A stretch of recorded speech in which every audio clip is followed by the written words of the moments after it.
Welcome to our Yahoo Finance special broadcast 2020, A Time for Change. Now, this special is coming at a time when we've seen protesters taking to the streets over the last couple of days, the president threatening military action against those protesters, and brands and companies essentially suspending operations today in a move that has been called Blackout Tuesday. Now, over the next 30 minutes, we're going to be looking into economic inequality that serves as a backdrop to George Floyd's death and some of these protests, and how that's disproportionately impacting communities of color and what steps are needed moving forward. So we don't have a lot of time, so I want to get straight to it.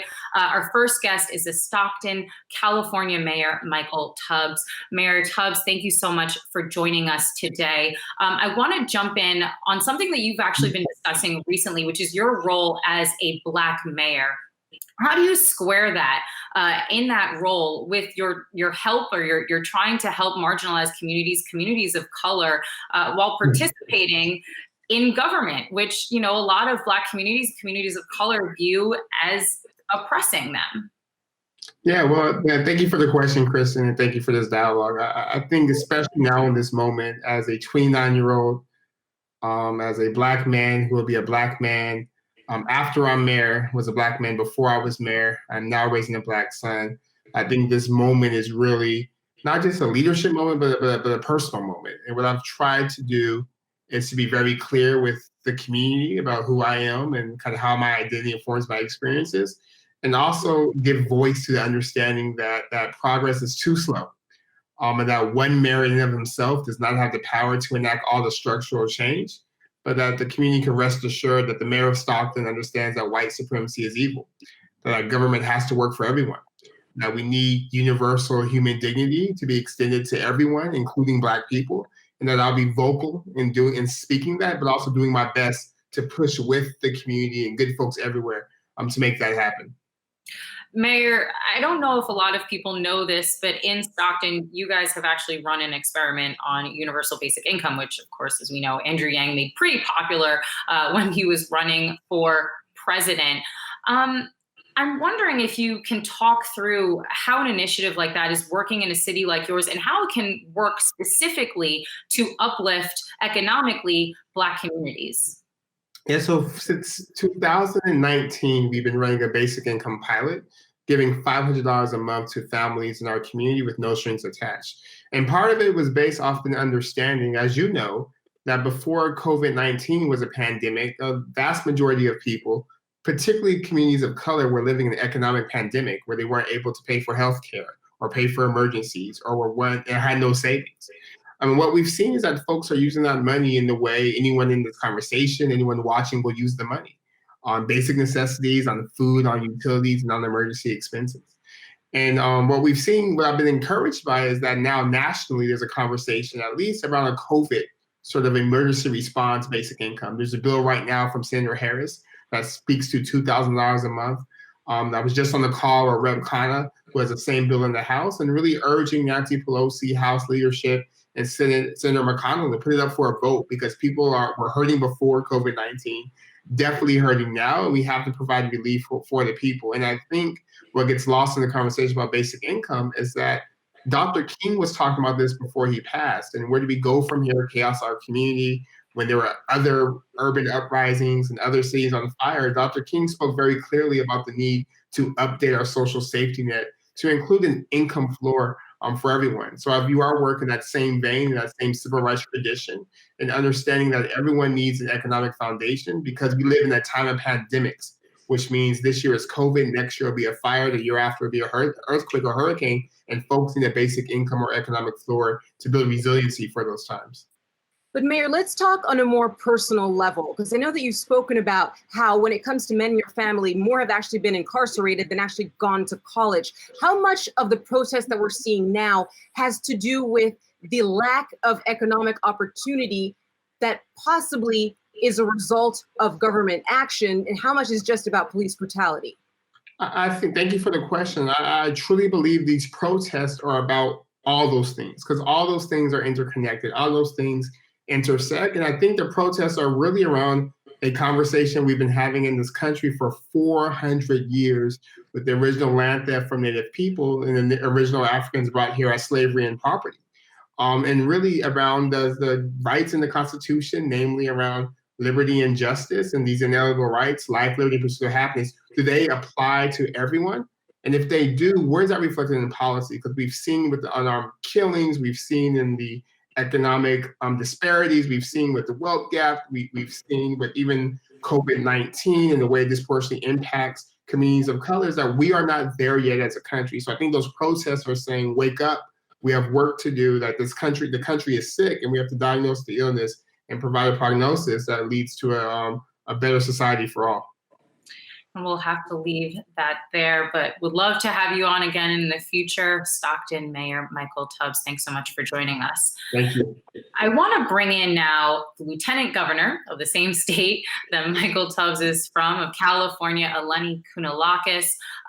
Lieutenant Governor, thank you again for joining us. I want to start with some of the threats that the president has been making recently in terms of military action against protesters. Do you at all inside the state plan to request any help from the federal government, or what would your reaction be to such a move from the president?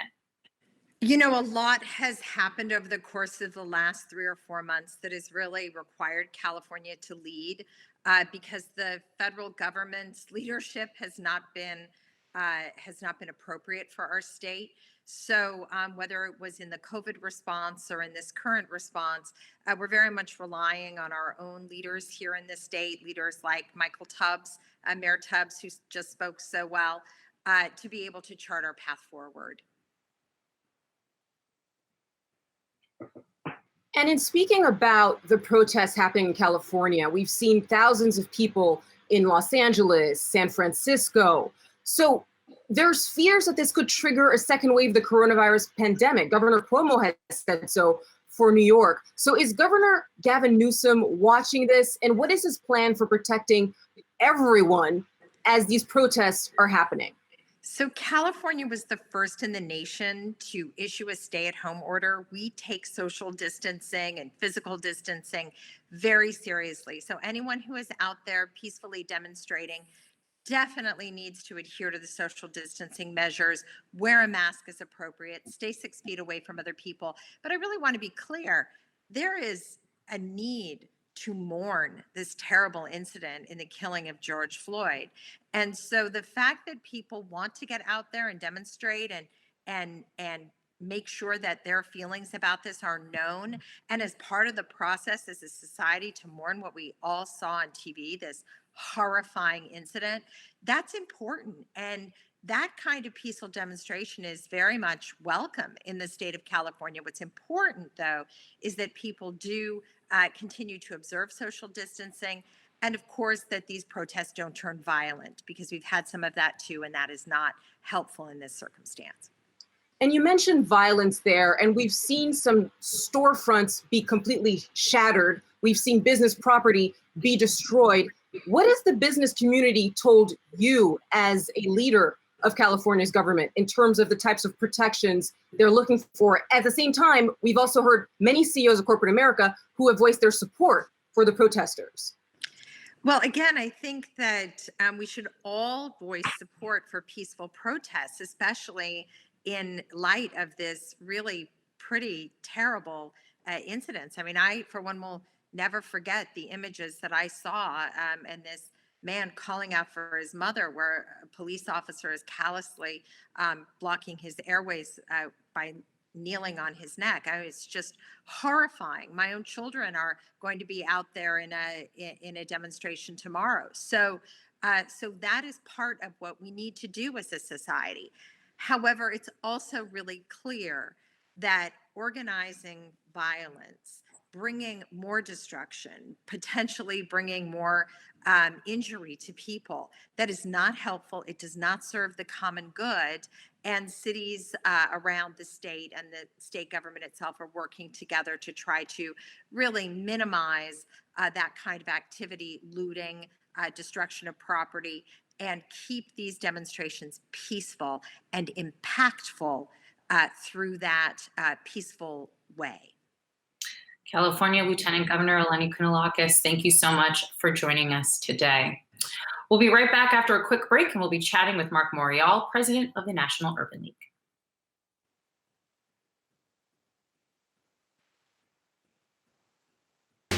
It's your portfolio. It's your retirement. It's your money.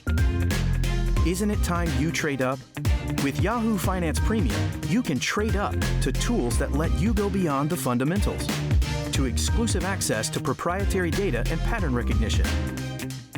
With industry-leading insights and advanced charting, you can make the best moves for your money. Get started with your free trial today. Morning! What are you doing? Isn't it obvious?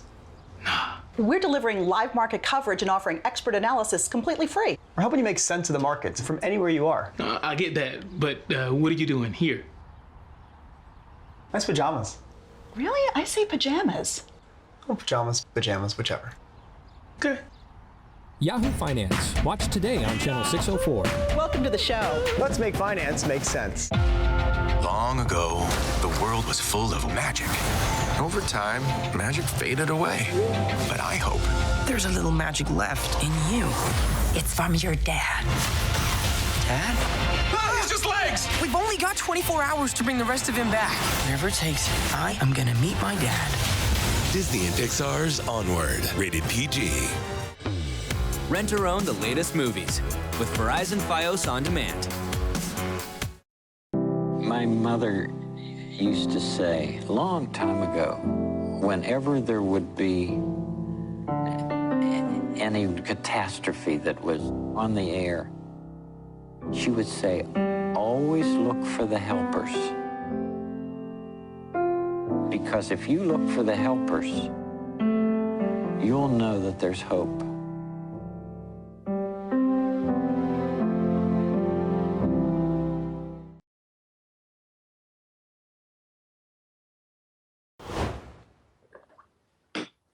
Welcome back to Yahoo Finance's special broadcast 2020, A Time for Change. We are joined now by Marc Morial, former mayor of New Orleans and president of the National Urban League. Marc, it's great to speak with you. Thank you. I want to start with the backdrop to these protests, at least economically. So before coronavirus, we had Black unemployment rates. They were twice that of their white counterparts.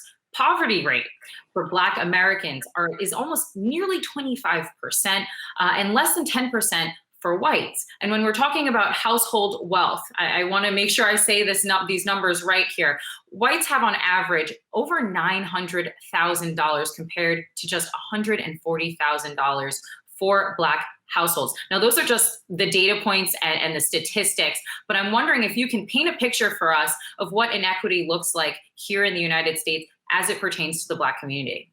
This is, and thank you for your question, and thank you for having me. So you gave statistics which are a snapshot of how things are today. What is so dramatic, and I think what fuels the anger, what fuels the sense of what the protests are about, sparked by the death of Mr. Floyd, is if you look back to 20 years ago, the numbers have gotten worse. The income numbers have worsened. The wealth numbers have worsened. The gap between Blacks and whites when it comes to income has widened in America. The gaps between Blacks and whites when it comes to wealth has widened in America. Indeed, for Black Americans have lost 1/5 approximately of our home ownership levels in the last 10 years. So we were at probably 39, 40% of all Blacks owned a home in 1968, the year that the Fair Housing Act was passed. We're back to that number now in 2020. So the slippage has occurred. But beyond the racial dynamics, there's another dynamic, and that is regardless of race, the average person, the average, if you will, income earning person in America, their income has actually declined over the past 20 years. Meaning, it has not kept pace with inflation. So this has fueled a combination that, while quote unquote the economy has recovered and quote unquote before the pandemic, and the unemployment rate had come down, the disparity still existed, and people were working and still unable to make ends meet. I'll give you another stat. Many Americans today who are renters are paying as much as 50% of their take-home income in rent. So the economic stress on working people, on Black people, on people of color, the economic stress, the backdrop of it is there's also been an enormous growth in wealth, an enormous growth in income, but it's just not been widely shared. And I think the economic disparities are now compounded by the fact that we've got some 40 million people out of work and rising unemployment and economic anxiety and uncertainty because of COVID. How then do we bridge that gap? We talk a lot about reparations. Is it baby bonds? Is it universal basic income? How do we close that gap?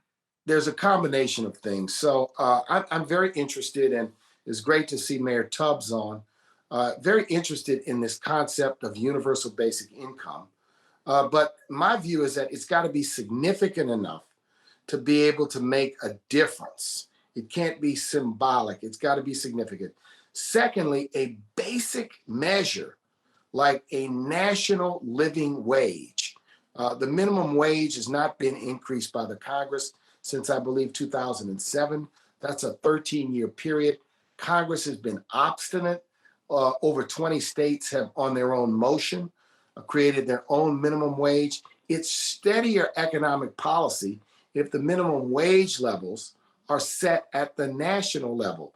So a combination of a living wage floor, if you will, combined with ideas like universal basic income, combined with measures that make housing more affordable and available, whether it's down payment assistance, low interest mortgages, soft seconds in the mortgage market. We've got to help people with the basics. The basics in economics are income and earnings.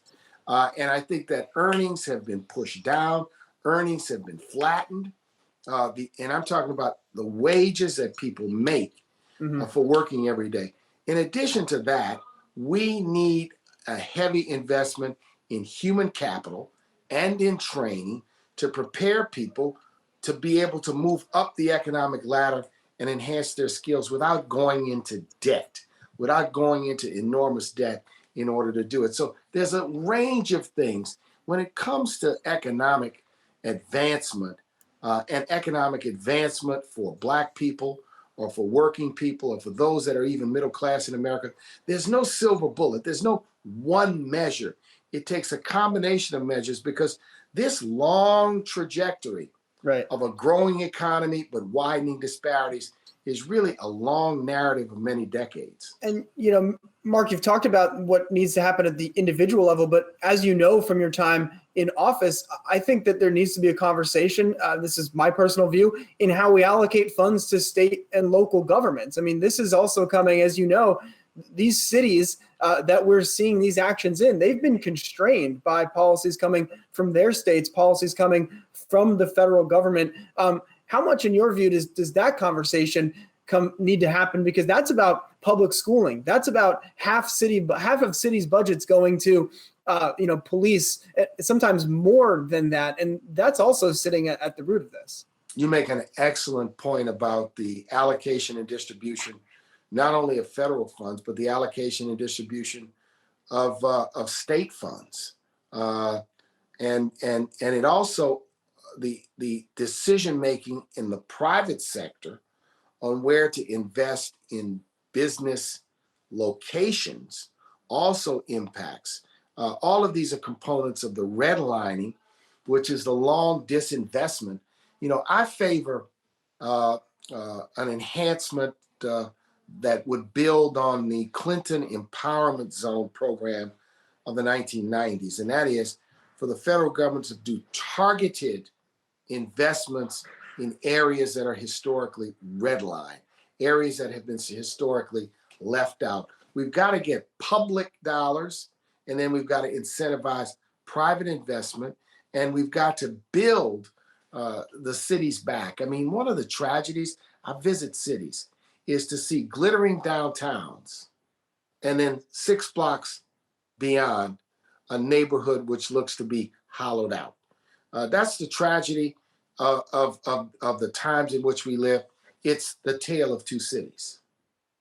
Marc, I hate to end the conversation there, but it has been such a pleasure talking to you, Marc Morial, president of the National Thank you very much. We'll be back again.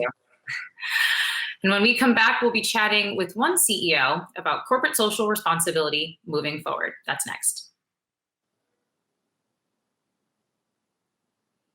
Welcome to Influencers. I'm Andy Serwer. You can be an entrepreneur. I'm going to work my face off. Donald Trump. I think he gets voted out. We're living in such a divided America. Presidents will come and go. The power of the U.S. economy is pretty interesting. This is a time for everyone to work together, no matter what your beliefs. You don't really know what you're capable of until you get pushed into a corner. That kind of uncertainty is tough for business. Stick around long enough, you'll see everything in markets. Morning. What are you doing? Isn't it obvious? We're delivering live market coverage and offering expert analysis completely free. We're helping you make sense of the markets from anywhere you are. I get that, but what are you doing here? Nice pajamas. Really? I say pajamas. Oh, pajamas, whichever. Okay. Yahoo Finance. Watch today on Channel 604. Welcome to the show. Let's make finance make sense. Maybe I can be a role model for other girls who want to go into tech, because it can be scary to not have somebody to look up to or to see somebody else doing it. How do you fight imposter syndrome? Show up with everything that you got.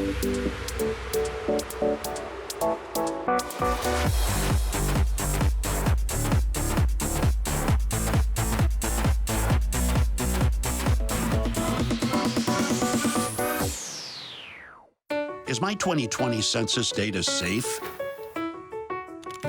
After sending your census response, your personal information is kept safe. By law, it can't be shared with any other government agency, law enforcement, or landlord. No one. So take your 2020 census with peace of mind. Shape your future. Start here. Visit 2020census.gov.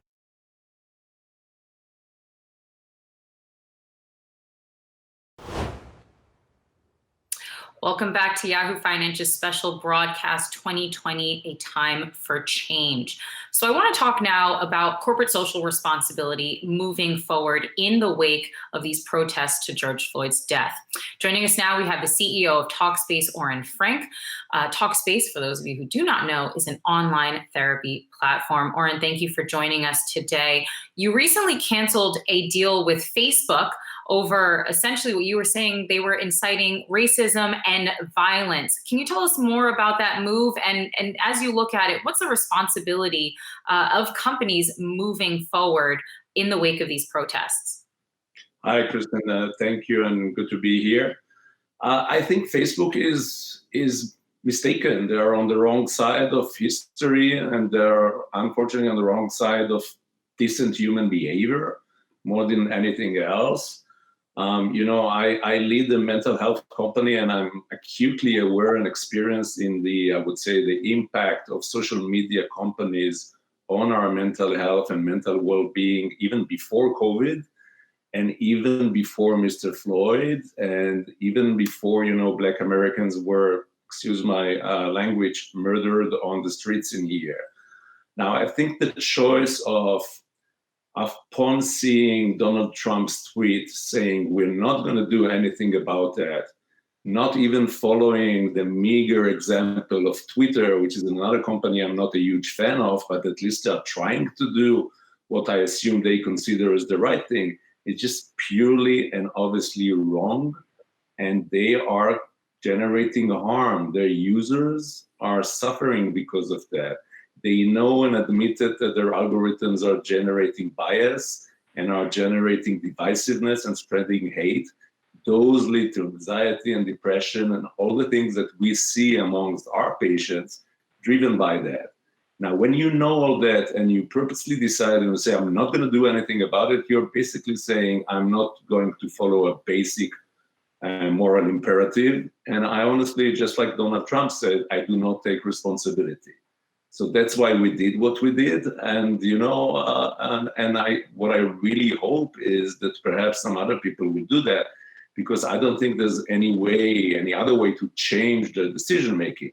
I have nothing against Facebook or its employees or its leaders. I don't know them. I am 100% sure they are good people with good intentions. But at this day and age, with what's happening around us, you judge people by what they do, not by what they say. And you pulled out of this six-figure deal with Facebook, but Facebook is still around. So what do you suggest to people who still have to interact with these social media platforms where you may see racism, lies, violence being glorified?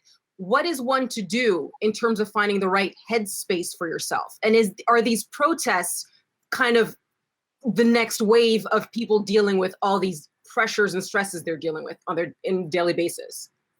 The protests are, you know, I completely identify and support them. I don't think they're going to solve the issues of how and where we consume our news. My very basic answer is go back to basics. Go to journalistic organizations, just like you guys are doing, and consume curated, vetted, fact-checked information, not from people that allow lies and misinformation and incitement.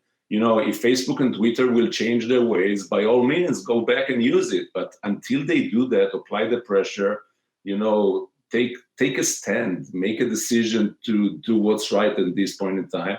And you know what? I think they will change their ways, just like Twitter did. You know, Facebook is full of very smart companies that are acutely aware of the damage to their brand. They don't care about my business. It's not even, you know, a hint of a drop in an ocean. But I think if more people will just say and do something, they will understand that they're just making let's simplify it for a second, just a very wrong decision. And it's a personal decision. It's a human decision. It's not a corporate responsibility discussion. Those are really powerful words, and thank you for sharing them. Talkspace CEO Oren Frank, thanks so much for joining us. Thank you. Take care. Stay well, guys. And that's all the time we have today for this Yahoo Finance Special Broadcast 2020, A Time for Change. Remember to join us tomorrow for our live market coverage.